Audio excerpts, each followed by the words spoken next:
Anderson Cooper is known for covering the story, not being the story, but that's about to change with his new book. The Rainbow Comes and Goes is his intensely personal story, one that he co-wrote with his 92-year-old mom, Gloria Vanderbilt. I sat down with Anderson this weekend in Toronto. What a pleasure to meet you. Oh, it's great to be here. I have to say, reading this book, I felt like I had come upon journals. I had come upon your mom's journal, Right. your journal, and I was peeping. That's how I felt.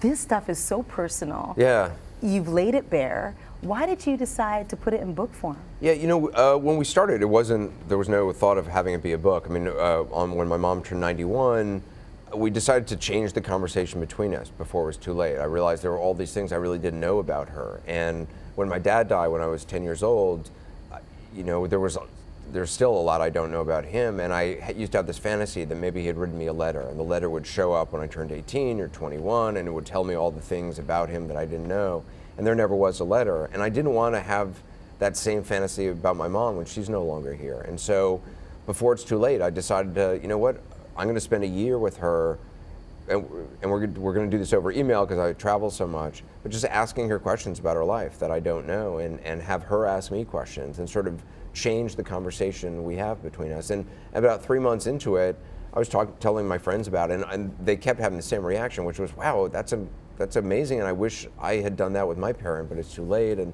so we thought, you know, if we can put a book out that will encourage other people to do this, and also my mom's life is this extraordinarily kind of epic. Is it life. ever? Yeah. It was interesting to see you in reporter mode, because you cover the headlines, and your mom as a kid was making them. Yeah. And you were investigating. She would tell you something via email, and you'd have to look up different things. Right, yeah. I mean, there was, you know, she's lived, you know, she's part of American history. I mean, she was born into the Vanderbilt family, this hugely wealthy family.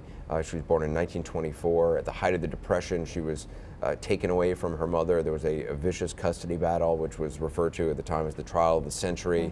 There were 100 reporters in the courtroom every day, and she was taken away and sent to live with her aunt.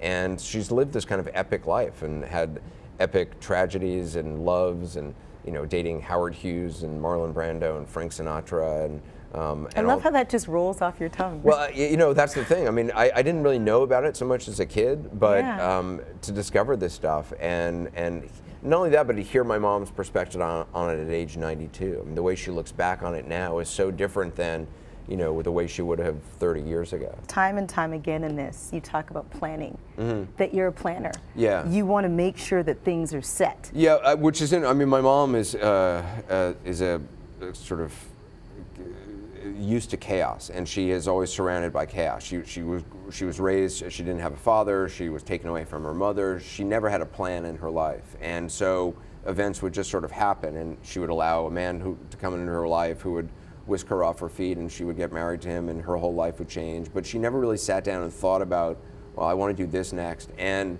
it was fascinating to learn that about her. I mean, I knew there was always chaos around her, but I didn't understand why.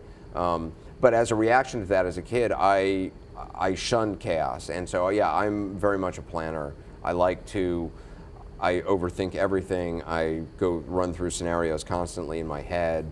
I have the same impulsive nature that she does, but I have learned to squash that and work on just sort of preparing for the future. And she's the biggest, what's interesting about her is that at 92, she's the biggest optimist I know. I mean, she believes the next great love is right around the corner. Got to talk politics a bit, Anderson, because there's a bit of an election coming. I've heard that. You've heard that. You've covered that as well. I interviewed Donald Trump when the Trump Hotel opened here in Toronto. And I want to know, because you've interviewed him before. Did he say it was the biggest, the best hotel? You know he did. No, I'm kidding, but you know he did, right? Yeah. With the best amenities and the marble and everything. But he also was really personable, and he was really charismatic. And I sat and talked with him for 20 minutes after that interview about stuff. And I know you've talked to him extensively and before all the politics. Do you have a hard time reconciling the anti-Muslim rhetoric and all the stuff he's spewing now with the person that you've interviewed in the past? You know, I hadn't interviewed him in the past actually at all until he ran. So, and I like that. I don't really want to know somebody on a personal basis who I'm interviewing. I find it helps me to just, you know, I don't want to hang out socially with politicians. I don't want to go to the White House correspondent dinner and stuff like that. Yeah, because you don't go. I don't. I went No. once. I was like, I'm never going to this thing again. I like going there, doing the interview, and leaving. I don't want to be impacted by them being charming or whatever it is. And he's a very charming guy, and he's got very passionate support in the U.S. and he could be the next president of the United States. You believe that? Oh, absolutely. Of course he could. Yeah, without a doubt. And look, he faced perhaps the most competent, experienced GOP field, Republican field, that has been put forward in a long time. I mean, he had 16 challengers, or 16 challengers, governors, senators, and he beat them all without much of a campaign staff at all, without putting in a fraction of the money that the others put in.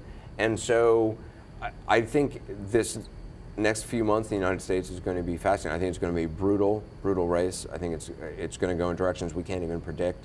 But fun to cover as a reporter. It'll be interesting to cover. Yeah, it'll be interesting to cover without a doubt. But the elections are always fascinating for me. I mean, it's such an interesting process. But this is unlike anything we've seen, and I have no idea what it's going to be like. It's already been extraordinary. I have to admit something to you, and then when I read what you wrote, I felt a little badly about it. But I always looked at you and thought, he's a trust fund kid, yet Right. he works so hard. Right, yeah. And that's what I respected. I thought, holy smokes, Buddy doesn't have to work, but boy, he does his job so well. He's the hardest working person I've seen. Then I turned to page 173 of this book, and I'm just going to read The illusion is shattered? It's shattered completely.